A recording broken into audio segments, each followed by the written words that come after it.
পাচ্ছ ভীষণ ভীষণ ভীষণ গুরুত্বপূর্ণ প্রশ্নটা হচ্ছে চিকিৎসাবিদ্যার ক্ষেত্রে কলকাতা মেডিকেল কলেজের ভূমিকা লেখো বা বর্ণনা করো।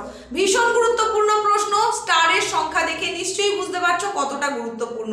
এখানে আমি 5 স্টার দিয়ে দেখিয়েছি তোমাদের। সুতরাং এই গুরুত্বপূর্ণ প্রশ্নটা যদি তোমার তৈরি হয়ে না থাকে অবশ্যই তৈরি করে নিতে হবে তোমার প্রথম পার্বিক মূল্যায়ন বা ফার্স্ট সামেটিভ ইভালুয়েশন বা ফার্স্ট ইউনিট টেস্টের জন্য। শুধু তাই নয়, তোমার টেস্টের জন্য এবং ফাইনাল পরীক্ষার জন্য এই প্রশ্নটা কিন্তু ভীষণ গুরুত্বপূর্ণ এই বছরের পরীক্ষায়। তো তোমাকে এখন থেকেই তাই প্রস্তুতিটা নিয়ে নিতে হবে। সামনেই যেহেতু তোমার পরীক্ষা, তাতে তো ভালো ফল করতেই পারবে। এই প্রশ্নটা যখন আসবে তুমি সুন্দর করে লিখতে পারবে। তাছাড়া একদম বোর্ড এক্সামে গিয়েও কিন্তু তখনকে তোমার এই প্রশ্নের উত্তরটা তৈরি হয়ে থাকবে, খুব সহজেই সেখানে তুমি লিখে আসতে পারবে। এই প্রশ্নের মতোই আর কোন কোন গুরুত্বপূর্ণ প্রশ্ন এখন ঠিক এই অন্তিম মুহূর্তে এসে তোমাকে দেখতেই হচ্ছে, সেগুলো এখন জেনে নাও। তোমার এই বছরের ফার্স্ট সামেটিভ ইভালুয়েশন ক্লাস 10 এর জন্য কিন্তু একেবারে সামনে এসে হাজির হয়ে গেছে। আর এই মুহূর্তে দাঁড়িয়ে তুমি কোন বিষয়ের কোন কোন প্রশ্ন রেডি করবে বুঝেই উঠতে পারছো না। তোমার সেই সমস্যার সমাধানের জন্যই হাজির হয়ে গেছি আমি, তোমাদের এসপি ম্যাম। আজকে তোমাদের প্রত্যেককে এই চ্যানেলে স্বাগত জানিয়ে শুরু করছি নতুন এক উপস্থাপনা। আজকের উপস্থাপনার বিষয়বস্তু হচ্ছে তোমার প্রথম পার্বিক মূল্যায়ন বা ফার্স্ট সামেটিভ ইভালুয়েশন, যেটা ক্লাস 10 এ তুমি দিতে চলেছো মাত্র কয়েকদিনের মধ্যেই যেটা দেবে। সেখানে দশম শ্রেণীর ইতিহাস বিষয়ের সাজেশন নিয়ে চলে এসেছি। এই যে তোমার প্রথম পার্বিক মূল্যায়ন বা ফার্স্ট ইউনিট টেস্টের হিস্ট্রি যে কোশ্চেন, কোনগুলো তুমি করবে, কোনগুলো করতে হবেই, কি কি ধরনের প্রশ্ন থাকে, কোন কোন অধ্যায়ের উপরে তোমার প্রশ্ন থাকবে, সেই সমস্ত তথ্য থাকছে এই উপস্থাপনায়। সুতরাং মনোযোগ সহকারে দেখে নাও। প্রথমেই তোমাকে যেটা জেনে নিতে হবে সেটা হচ্ছে সিলেবাসে কি রয়েছে, কোন কোন অধ্যায়ের উপরে তোমার এই প্রথম পার্বিক মূল্যায়নটা হবে। এই প্রসঙ্গে বলি, তোমাদের মূলত প্রথম যে 3টে অধ্যায় রয়েছে সেই 3টে অধ্যায়ের উপরে ফার্স্ট ইউনিট টেস্ট হওয়ার কথা। তবে সেটা হচ্ছে মধ্যশিক্ষা পর্ষদের নিয়ম অনুসারে। এটা যে তোমার স্কুল মানবেই সেটা নাও হতে পারে। তো যেহেতু পর্ষদের নিয়ম অনুসারে হচ্ছে, সেই জন্য আমি এই 3টে অধ্যায়ের উপরে গুরুত্বপূর্ণ প্রশ্নগুলোর কথা তোমাদের বলবো, যেগুলো মূলত 2 মার্ক, 4 মার্ক এবং 8 মার্কের জন্য তোমাকে রেডি করতে হবে। তোমার সিলেবাস যদি এটাই হয়ে থাকে, মানে তোমার স্কুল থেকে যদি এই সিলেবাসের কথাই বলা হয়ে থাকে, তাহলে তো কোনো সমস্যাই নেই। তুমি এই অধ্যায়গুলোর ওপরেই গুরুত্বপূর্ণ প্রশ্নগুলো অবশ্যই রেডি করে নিও। জেনে নাও কোন কোন অধ্যায় তাহলে রয়েছে। এই যে 3টে অধ্যায় দেখতে পাচ্ছ, প্রথম অধ্যায় ইতিহাসের ধারণা, দ্বিতীয় অধ্যায় সংস্কার বৈশিষ্ট্য ও পর্যালোচনা এবং তৃতীয় অধ্যায় প্রতিরোধ ও বিদ্রোহ। এই 3টে অধ্যায়ের ওপরে বেস করে তোমার ফার্স্ট ইউনিট টেস্ট হচ্ছে বা প্রথম পার্বিক মূল্যায়ন হচ্ছে। প্রথমেই চলে আসি প্রথম অধ্যায়ের গুরুত্বপূর্ণ 2 নম্বরের জন্য কোন প্রশ্নগুলো তৈরি করবে। এখন তোমাদেরকে 2 নম্বরে যে প্রশ্নগুলোর কথা বলবো সেগুলো মূলত কি, কাকে বলে, এই হিসেবে তোমরা রেডি করবে। শুনে নাও কোনগুলো প্রয়োজনে অবশ্যই নোট ডাউন করে নাও।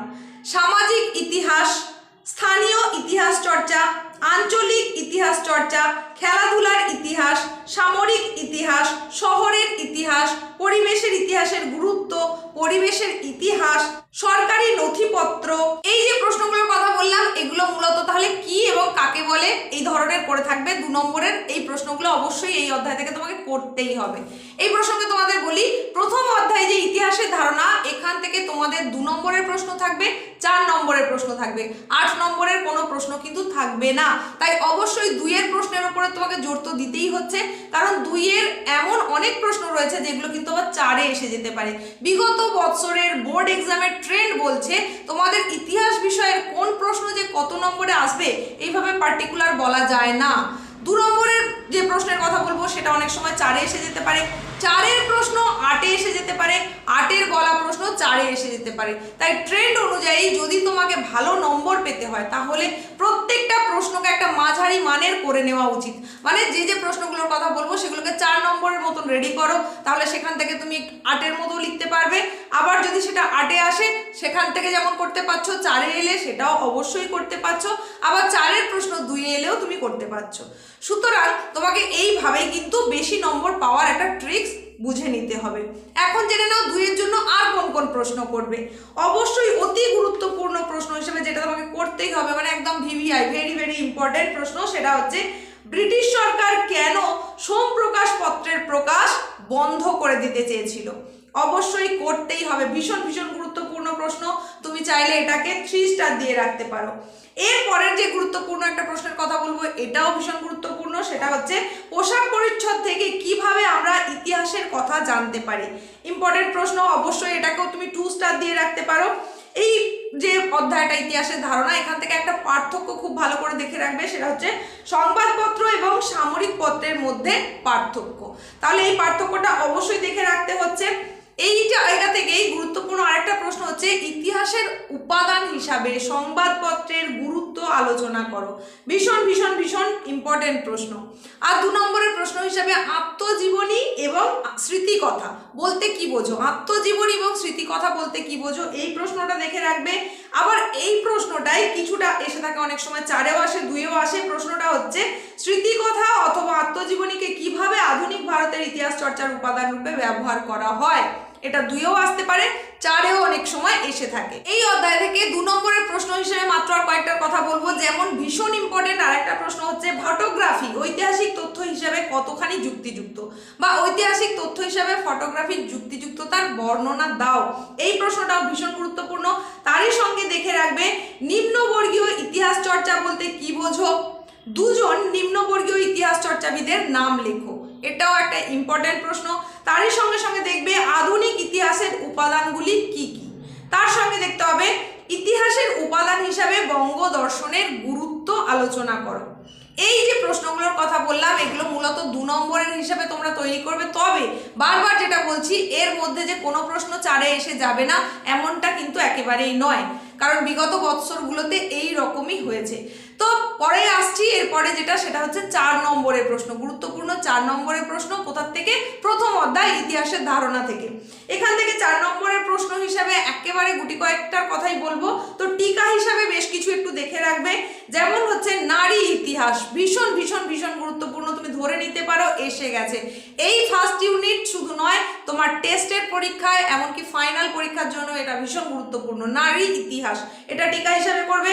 তার সঙ্গে করবে 70 বছরের আত্মজীবনী, বঙ্গদর্শন পত্রিকা, জীবনের ঝরাপাতা, জীবন স্মৃতি, এগুলো টিকা হিসাবে তোমরা করে রাখবে। আমি কিন্তু এদের মধ্যে কয়েকটা আবার 2-এও বলেছি। আর এরপরে যে গুরুত্বপূর্ণ করতেই হচ্ছে 4 নম্বরে, সেটা হচ্ছে ইতিহাসের তথ্য সংগ্রহে ইন্টারনেটের সুবিধা অসুবিধা বর্ণনা করো। ইতিহাসের তথ্য সংগ্রহে ইন্টারনেটের সুবিধা অসুবিধা বর্ণনা করো, ভীষণ ভীষণ ভীষণ গুরুত্বপূর্ণ। এটাকেও অবশ্যই তুমি 5 স্টার দিয়ে রাখতে পারো। এই প্রশ্নটা তোমাকে তৈরি করতেই হবে 4 নম্বরের মতো। তারই সঙ্গে করবে ইন্দিরা গান্ধীকে লেখা পিতা জওহরলাল নেহেরুর চিঠির গুরুত্ব বর্ণনা করো, এটাও ভীষণ ইম্পর্টেন্ট, 3 স্টার দিয়ে রাখো। তারই সঙ্গে আরো 2টো প্রশ্ন একটু দেখে রাখবে, সেটা হচ্ছে বিজ্ঞান প্রযুক্তি ও চিকিৎসাবিদ্যার ইতিহাসের পরিচয় দাও, এটা একটু দেখে রাখবে। তারই সঙ্গে দেখবে নতুন সামাজিক ইতিহাস সম্পর্কে সংক্ষেপে আলোচনা করো।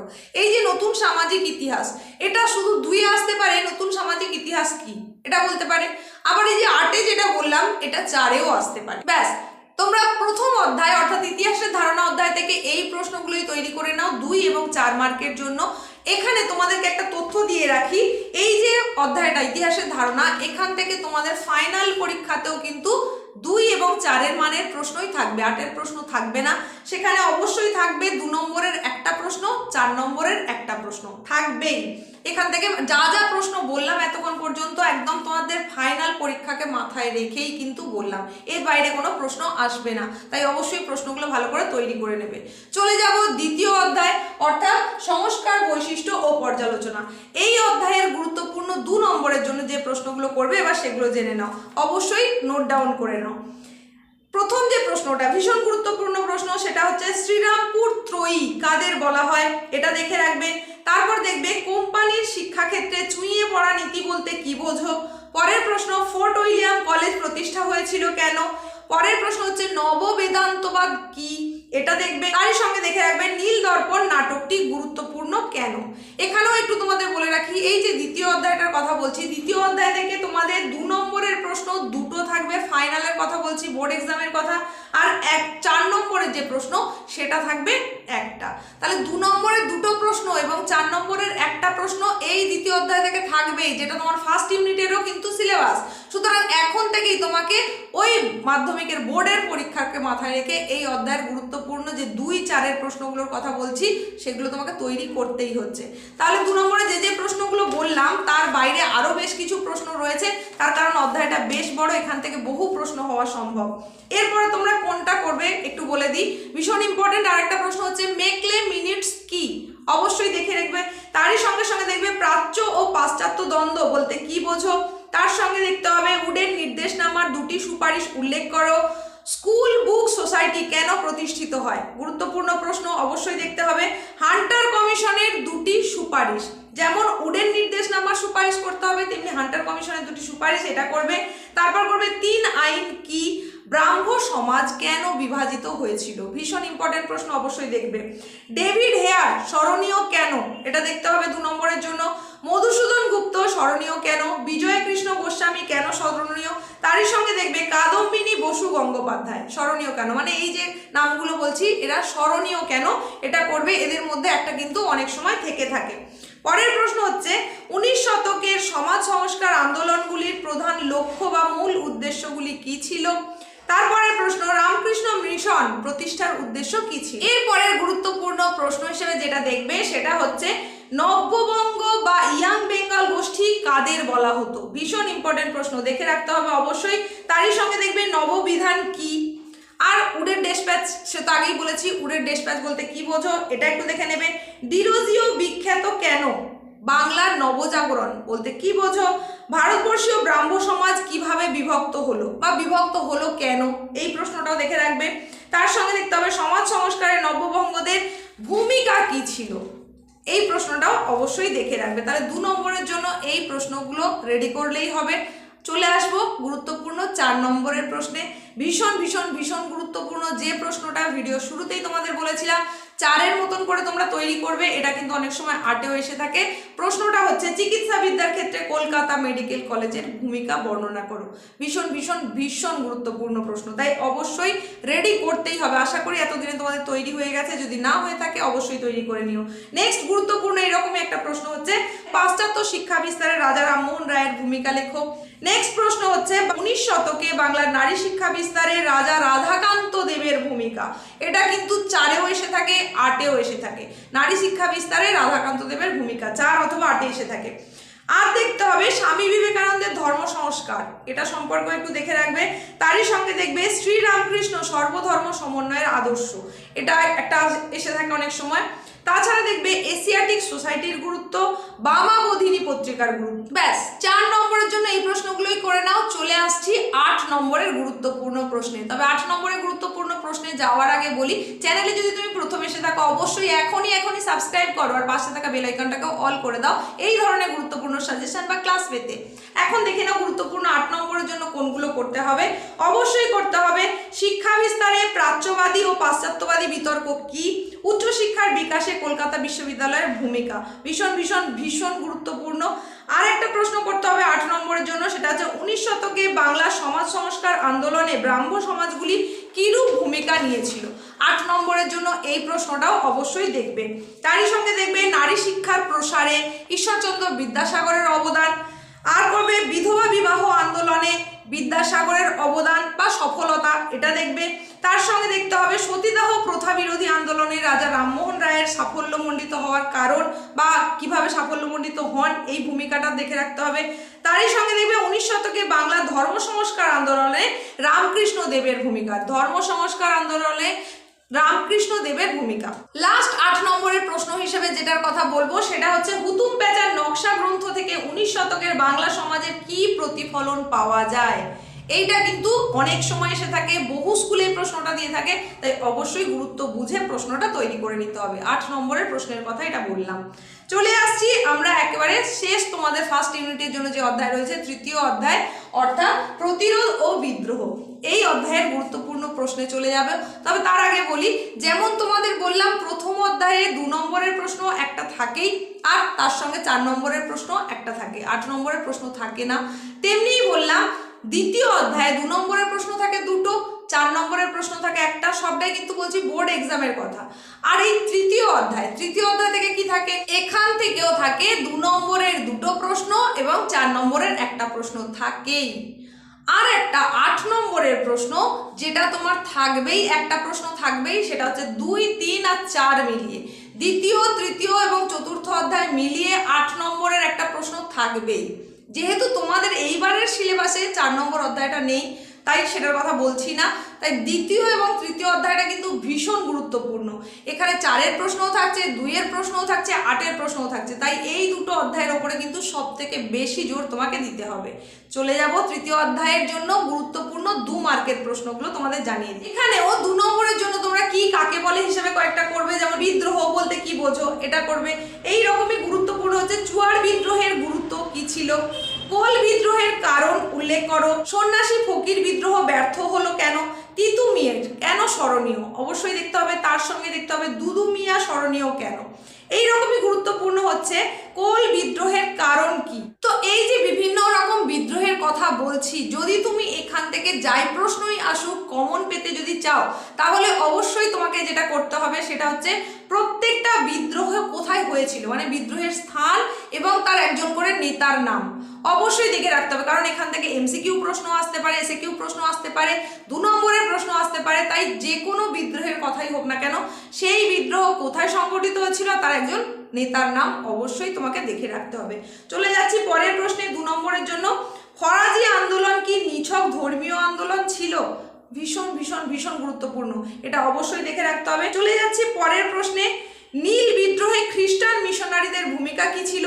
নীল বিদ্রোহে হরিশ্চন্দ্র মুখোপাধ্যায়ের ভূমিকা কি ছিল? দাদন প্রথা কি? মানে এগুলো মূলত ওই 2 নম্বরের মতন টিকার মতন একটু করে রাখবে। দাদন প্রথা কি, খুদকাঠি প্রথা কি, দিকু বলতে কি বোঝো, মানে দিকু এটা টিকা, চুয়ার এটা টিকা হিসাবে এরকম দেখে রাখবে। তারই সঙ্গে সঙ্গে অবশ্যই দেখবে নীল চাষের পদ্ধতি কেমন ছিল, নীলকররা নীল চাষীদের ওপর কিভাবে অত্যাচার করতেন তা সংক্ষেপে বর্ণনা করো, এটা করবে। আর করবে নীল বিদ্রোহ কবে এবং কাদের নেতৃত্বে সংগঠিত হয়েছিল। এগুলো সবই কি বললাম, 2 নম্বরের মতো গুরুত্বপূর্ণ প্রশ্নের কথা বললাম। এরপরে চলে আসছি 4 নম্বরের প্রশ্নে। 4 নম্বরের জন্য একেবারে হাতে গোনা 4টে প্রশ্নের কথাই বলবো, ভালো করে শুনে নাও। প্রথম যে গুরুত্বপূর্ণ প্রশ্নটা তোমাকে দেখতেই হচ্ছে সেটা হচ্ছে ঔপনিবেশিক সরকার কি উদ্দেশ্যে অরণ্য আইন প্রণয়ন করেছিল। ভীষণ ভীষণ ভীষণ ইম্পর্টেন্ট এইবারে এবং বোর্ডের এক্সামে, তাই অবশ্যই তোমাকে দেখতে হচ্ছে প্রশ্নটা। আরেকবার বলছি, ঔপনিবেশিক সরকার কি উদ্দেশ্যে অরণ্য আইন প্রণয়ন করেছিল। তারই সঙ্গে সঙ্গে দেখবে নীল বিদ্রোহে সংবাদপত্রের ভূমিকা, তারই সঙ্গে দেখতে হবে ওয়াহাবি আন্দোলনের কারণ ও প্রভাব। 3টে প্রশ্নের কথা বলেই দিলাম, বলেছিলাম এখান থেকে 4 নম্বরের জন্য মাত্র 4টে প্রশ্নের কথা বলবো। নেক্সট যে প্রশ্নটা সেটা হচ্ছে ভারতে কোম্পানির শাসনকালে কৃষক বিদ্রোহের কারণ বর্ণনা করো। ব্যাস এইগুলোই তোমরা একটুখানি এখান থেকে দেখে রাখবে 4 নম্বরের জন্য। চলে আসবো পরের প্রশ্নে, মানে 8 নম্বরের গুরুত্বপূর্ণ প্রশ্নে। তবে তার আগে বলি, আজকের এই যে উপস্থাপনাটা তোমার কেমন লাগলো কমেন্টে জানাতে ভুলবে না। যদি ভালো লেগে থাকে অবশ্যই লাইক করে দেবে এবং বন্ধুদের মধ্যে প্রচুর পরিমাণে শেয়ার করে দেবে। জেনে নাও গুরুত্বপূর্ণ 8 নম্বরের জন্য কোন প্রশ্নগুলো তৈরি করতেই হবে। 8 নম্বরের প্রশ্ন একেবারে হাতে গোনা প্রশ্নই বলবো। অবশ্যই অবশ্যই যেটা করবে সেটা হচ্ছে সাঁওতাল বিদ্রোহের কারণ, প্রকৃতি, গুরুত্ব আলোচনা করো, অবশ্যই করতেই হচ্ছে এটা। তারই সঙ্গে দেখে রাখবে কোল বিদ্রোহ সম্পর্কে যা জানো, মানে এটা ওই কারণ, প্রকৃতি, গুরুত্ব দেখে রাখবে। আরেকটা প্রশ্ন যেটা দেখতেই হচ্ছে, নীল বিদ্রোহ কেন ঘটেছিল, তার বৈশিষ্ট্য আর গুরুত্ব অবশ্যই দেখতে হচ্ছে। আর একটা যেটা চারিত্রিক তুলনা আলোচনা করতে হবে সেটা হচ্ছে ওয়াহাবি এবং ফরাজি আন্দোলনের চরিত্রের তুলনামূলক আলোচনা। ভীষণ ইম্পর্টেন্ট প্রশ্ন, করতেই হচ্ছে। আর একটা করবে তোমরা সন্ন্যাসী ফকির বিদ্রোহের গুরুত্ব এবং ব্যর্থতার কারণ, এটাও হচ্ছে 8 মার্কের মতন করে অবশ্যই ভালো করে তৈরি করে নেবে। উপস্থাপনার শেষ অংশে আমরা একেবারে চলে এসেছি। একদম শেষ প্রশ্নটা তোমাদের জানানোর আগে বলি, এই যে এতটা সময় ধরে চ্যানেলের সঙ্গে জুড়ে থাকলে তার জন্য তোমাদেরকে প্রত্যেককে জানাই অসংখ্য অসংখ্য ধন্যবাদ। এতক্ষণ ধরে আমিও তোমাদেরই সঙ্গে ছিলাম, তোমাদের এসপি ম্যাম। তোমাদের জন্য বিভিন্ন বিষয়ের সাজেশনগুলো আপলোড হয়ে গেছে, সেগুলো যদি তোমরা এখনো না দেখে থাকো অবশ্যই দেখে নেবে। আজকের ভিডিও ডেসক্রিপশন বক্সেও লিঙ্ক পেয়ে যাবে, সেখান থেকেও দেখে নিতে পারো। বাকি সমস্ত সাবজেক্টের সাজেশনগুলো পাওয়ার জন্য চ্যানেলে নিয়মিত চোখ রাখো, খুব তাড়াতাড়ি সেগুলো তোমাদের জন্য আসতে চলেছে। একেবারে শেষ প্রশ্নটা তোমাদের জানিয়ে দিই আর তার সঙ্গে শেষ করব আজকের এই উপস্থাপনা। প্রত্যেকের সুস্থতা কামনা করলাম আর শেষ প্রশ্নটা জানিয়ে দিচ্ছি। শেষ প্রশ্ন হচ্ছে 19 শতকের চুয়াড় বিদ্রোহের প্রকৃত কারণ বর্ণনা করো।